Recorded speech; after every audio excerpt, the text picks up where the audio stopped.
स्वागत है एक ऐसी कहानी में जो बंद दरवाजों के पीछे की सच्चाइयों को उजागर करती है।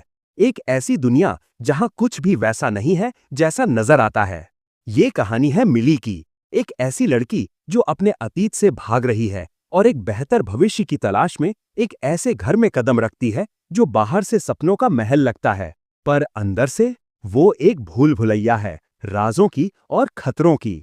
तो चलिए मेरे साथ और खोलते हैं उस घर का दरवाजा। ये कहानी है द हाउसमेट की।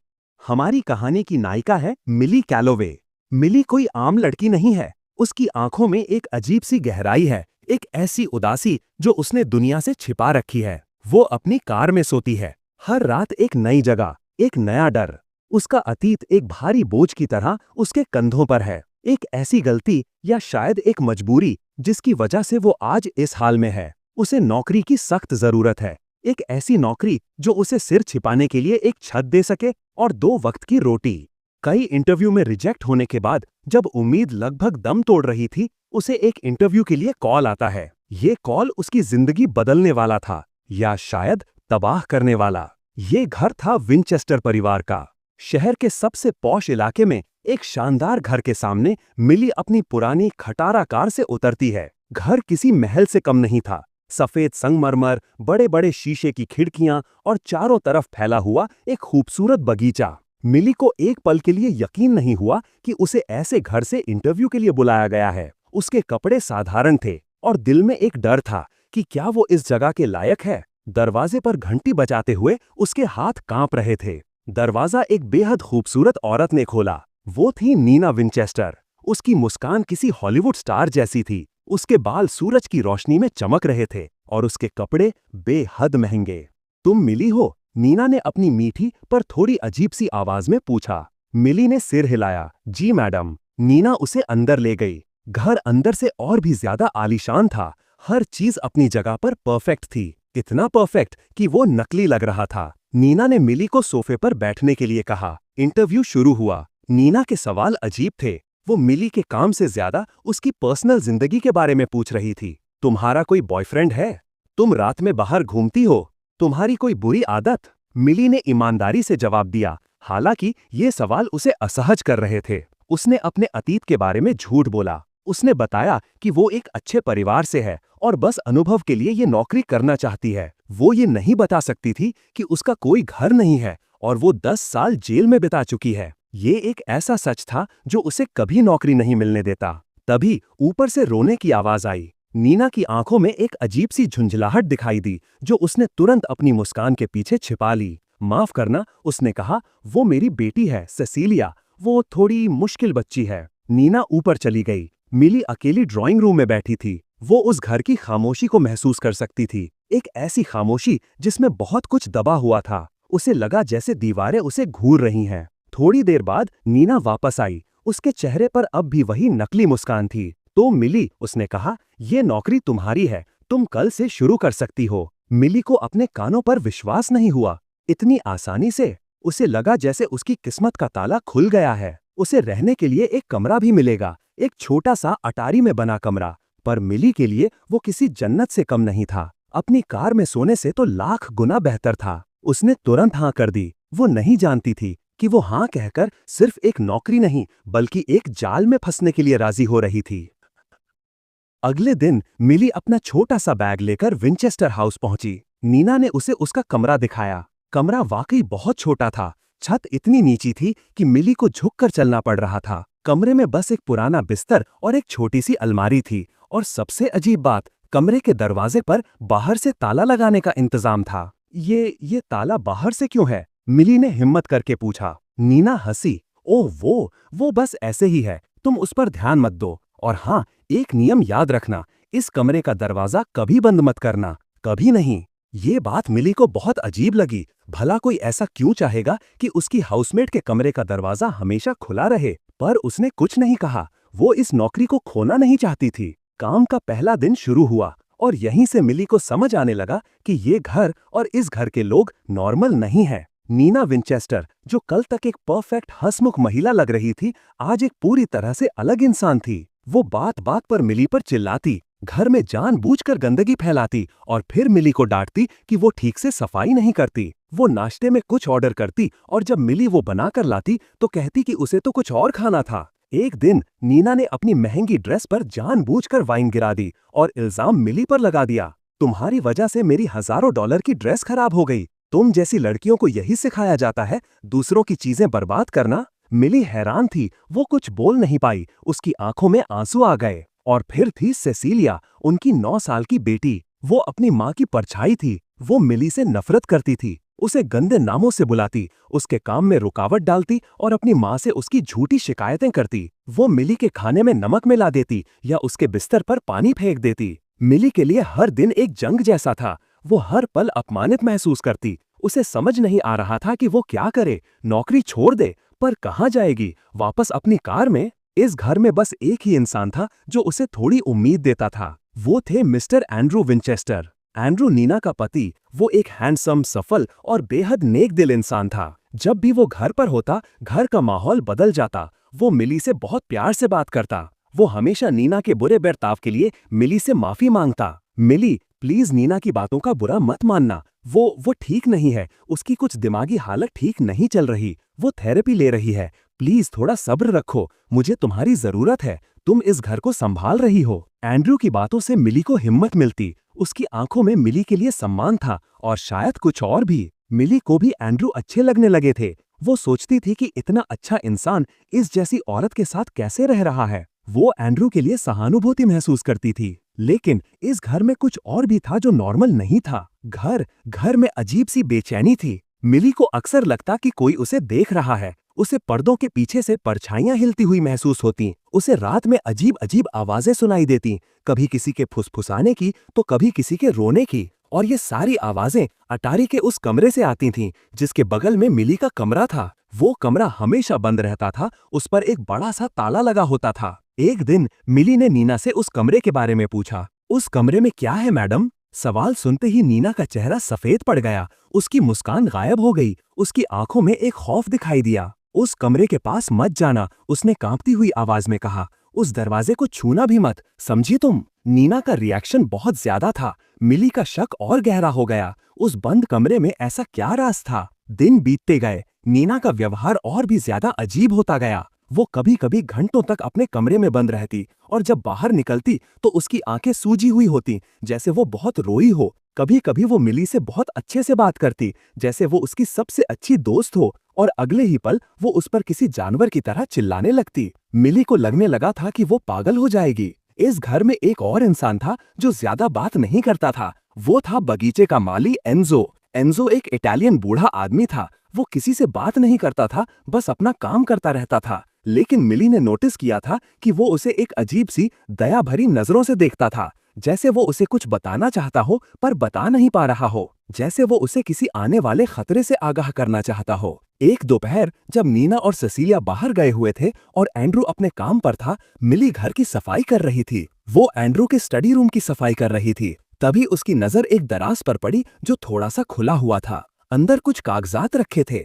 मिली जानती थी कि उसे किसी की निजी चीजों को नहीं छूना चाहिए, पर उसका दिल नहीं माना। उसने दराज खोला। अंदर कुछ मेडिकल रिपोर्ट्स थीं। वो रिपोर्ट्स नीना विंचेस्टर की थीं। मिली ने उन्हें पढ़ना शुरू किया। जो कुछ उसमें लिखा था उसे पढ़कर मिली के पैरों तले जमीन खिसक गई। रिपोर्ट्स में साफ साफ लिखा था कि नीना को एक गंभीर मानसिक बीमारी है। वो खतरनाक हो सकती है, हिंसक हो सकती है। उसमें यह भी लिखा था कि उसे हर समय निगरानी में रखने की जरूरत है। अब मिली को सब कुछ समझ आने लगा। नीना का अजीब व्यवहार, उसका गुस्सा, उसका रोना। एंड्रू ने सही कहा था, वो बीमार है। मिली को नीना के लिए बुरा लगने लगा। उसे उस पर तरस आने लगा। लेकिन रिपोर्ट्स के नीचे एक और कागज था। वो एक डॉक्टर का प्रिस्क्रिप्शन था। उस पर जो दवाइयां लिखी थीं वो बहुत ही ज्यादा पावरफुल थीं। मिली ने उन दवाइयों के नाम गूगल पर सर्च किए। ये दवाइयां किसी भी इंसान को भ्रमित कर सकती थीं, उसकी याददाश्त कमजोर कर सकती थीं और उसे ऐसा बना सकती थीं जैसा लोग कहते हैं, पागल। मिली के दिमाग में एक सवाल उठा,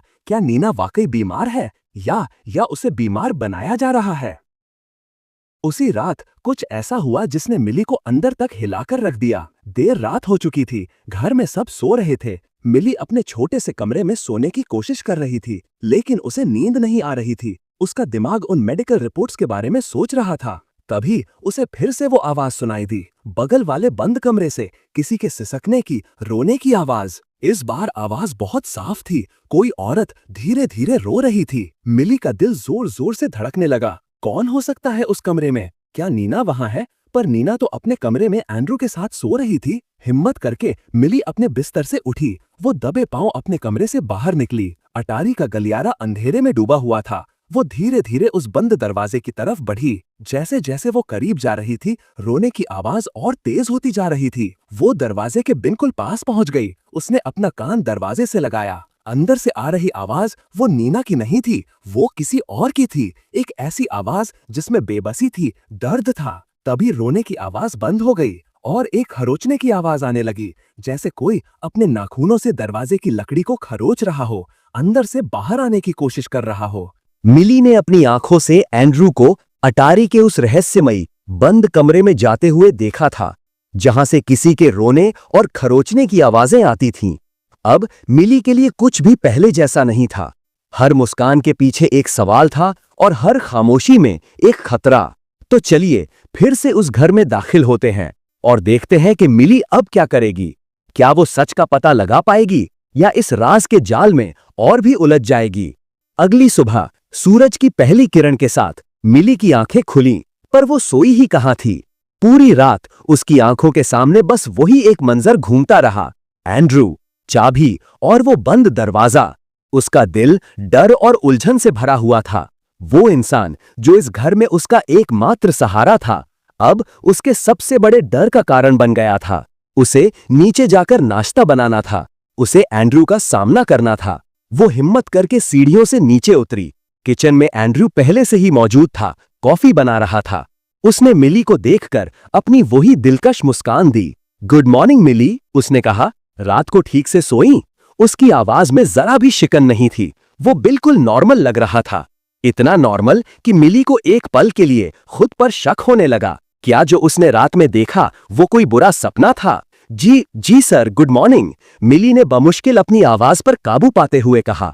वो एंड्रू की आंखों में देखने से बच रही थी। अरे, मैंने तुमसे कितनी बार कहा है मुझे एंड्रू बुलाओ, वो हंसकर बोला। नाश्ते की टेबल पर माहौल बेहद तनावपूर्ण था, कम से कम मिली के लिए। नीना और सिसिलिया अभी तक नीचे नहीं आई थीं। एंड्रू उससे मौसम के बारे में और दिन के प्लान के बारे में बातें कर रहा था, पर मिली का दिमाग कहीं और ही था। वो बस यही सोच रही थी कि इस मुस्कुराते हुए चेहरे के पीछे कौन सा शैतान छिपा है, उस कमरे में कौन है, एंड्रू उसके साथ क्या करता है। तभी नीना नीचे आई। आज वो कल से भी ज्यादा अजीब लग रही थी। उसकी आंखें लाल थीं और उसके चेहरे पर एक गहरी थकान थी। उसने बिना किसी को देखे अपनी कुर्सी खींची और बैठ गई। मेरा सिर फट रहा है, वो बोली। मिली, मेरे लिए ब्लैक कॉफी बनाओ, तेज। मिली किचन की तरफ बढ़ी, तभी नीना ने उसे रोका। और सुनो, आज सिसिलिया स्कूल नहीं जाएगी। एंड्रू ने हैरानी से पूछा, क्यों, क्या हुआ? वो ठीक तो है। वो ठीक है, नीना ने रूखेपन से जवाब दिया। मेरा मन नहीं है उसे भेजने का, वो आज पूरा दिन मेरे साथ रहेगी। मिली, तुम सिसिलिया के कमरे की सफाई करोगी और ध्यान से करना, एक भी चीज इधर से उधर नहीं होनी चाहिए। मिली ने सिर हिला दिया। उसे पता था कि आज का दिन मुश्किल होने वाला है, और वो सही थी। नीना ने उस दिन मिली का जीना हराम कर दिया। उसने सिसिलिया को मिली के खिलाफ और भड़काया। माँ बेटी ने मिलकर उसे परेशान करने का कोई मौका नहीं छोड़ा। जब मिली सिसिलिया के कमरे की सफाई कर रही थी तो सिसिलिया ने जानबूझकर अपने सारे खिलौने जमीन पर फेंक दिए। ये सब उठाओ, उसने हुक्म दिया। तुम नौकरानी हो, यही तुम्हारा काम है। मिली चुपचाप खिलौने उठाने लगी। तभी उसकी नजर सिसिलिया की एक ड्राइंग बुक पर पड़ी। उसमें एक घर का चित्र बना था। घर के ऊपर अटारी की खिड़की में एक लड़की का चेहरा बना था, जिसकी आंखों से आंसू बह रहे थे, और उस लड़की के चेहरे पर क्रॉस का निशान बना हुआ था। मिली का खून जम गया। उसने सिसिलिया से पूछने की कोशिश की, ये कौन है? सिसिलिया ने वो ड्राइंग बुक उसके हाथ से छीन ली।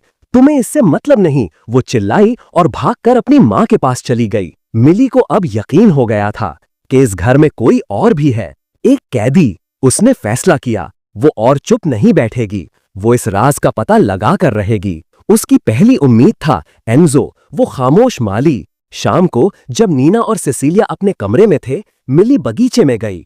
एन्जो गुलाब के पौधों को पानी दे रहा था। मिली धीरे धीरे उसके पास गई। एन्जो, उसने धीरे से कहा। एन्जो ने पलटकर उसे देखा। उसकी बूढ़ी आंखों में एक अजीब सा डर था। मुझे आपसे कुछ पूछना है, मिली ने कहा। आप इस घर में कब से काम कर रहे हैं? एन्जो ने कुछ नहीं कहा, बस अपने काम में लगा रहा। प्लीज, मिली ने विनती की, मैं बहुत परेशान हूं। क्या इस घर में कुछ गड़बड़ है? एन्जो ने एक पल के लिए काम रोका। उसने इधर उधर देखा, जैसे उसे डर हो कि कोई सुन लेगा। फिर वो मिली के बिल्कुल करीब आया और इटालियन भाषा में फुसफुसाया। मिली को इटालियन नहीं आती थी, पर उसने एक शब्द पकड़ लिया, पेरिकोलो, खतरा, डेंजर। फिर एन्जो ने अपनी कांपती हुई उंगली से घर की सबसे ऊपरी मंजिल की तरफ, अटारी की तरफ इशारा किया, और फिर उसने अपने होठों पर उंगली रखकर मिली को चुप रहने का इशारा किया। इतना कहकर वो जल्दी से अपने औजार उठाकर वहां से चला गया, जैसे उसने कोई भूत देख लिया हो। एन्जो की चेतावनी ने मिली के शक को यकीन में बदल दिया था, लेकिन अब वो और भी ज्यादा अकेली पड़ गई थी। वो किससे मदद मांगे? पुलिस के पास जाए? क्या कहेगी वो उनसे कि उसे घर में रोने की आवाजें सुनाई देती हैं? कोई उस पर यकीन नहीं करेगा, लोग उसे पागल समझेंगे। उसी रात एंड्रू ऑफिस से देर से लौटा। वो बहुत थका हुआ लग रहा था। नीना और सिसिलिया सो चुके थे। मिली किचन में अगले दिन की तैयारी कर रही थी। एंड्रू किचन में आया। तुम अभी तक जाग रही हो? उसने पूछा। उसकी आवाज में चिंता थी। बस काम खत्म कर रही थी, मिली ने कहा। एंड्रू ने एक गहरी सांस ली। शुक्रिया मिली, वो बोला। तुम नहीं जानती तुम इस घर के लिए कितनी जरूरी हो। अगर तुम ना होती तो मैं शायद पागल हो जाता। वो मिली के पास आया। देखो, मैं जानता हूं नीना का व्यवहार तुम्हारे साथ अच्छा नहीं है। वो दिन ब दिन और मुश्किल होती जा रही है। डॉक्टर्स भी जवाब दे चुके हैं। कभी कभी मुझे लगता है सब खत्म कर दूं। एंड्रू की आंखों में आंसू थे। मिली को एक पल के लिए उस पर बहुत तरस आया। उसका दिल पिघलने लगा। क्या वो एक बेबस पति है जो अपनी बीमार पत्नी की वजह से परेशान है? क्या रात में वो उस कमरे में उसे संभालने जाता है जिसे उन्होंने सबसे दूर कैद कर रखा है, ताकि वो किसी को या खुद को नुकसान न पहुंचा सके? ऐसा मत कहिए, मिली ने धीरे से कहा। सब ठीक हो जाएगा। कैसे ठीक होगा मिली? एंड्रू ने कहा। इस घर में बस तुम ही हो जिससे मैं बात कर सकता हूं, जिसे देखकर मुझे लगता है कि अभी भी कुछ अच्छा बाकी है। एंड्रू ने मिली का हाथ पकड़ लिया। मिली ने अपना हाथ पीछे खींचने की कोशिश की, पर खींच नहीं पाई। एंड्रू की पकड़ में एक अपनापन था, एक अधिकार था। वो धीरे धीरे मिली के चेहरे के करीब झुकने लगा। मिली का दिल जोर जोर से धड़क रहा था। उसका दिमाग कह रहा था कि ये गलत है, बहुत गलत है, पर उसका शरीर जम सा गया था। तभी ऊपर से कुछ गिरने की आवाज आई। दोनों चौंक कर अलग हो गए। एंड्रू का चेहरा बदल गया। लगता है नीना उठ गई, उसने जल्दी से कहा, और बिना कुछ बोले ऊपर चला गया। मिली वहीं खड़ी कांपती रही। ये क्या होने वाला था? वो अपने मालिक के साथ? नहीं, वो ऐसा नहीं कर सकती। पर वो इस आकर्षण से इनकार भी नहीं कर सकती थी जो वो एंड्रू के लिए महसूस करने लगी थी। वो बुरी तरह से उलझ चुकी थी। अगले कुछ दिन एक धुंध की तरह गुजर गए।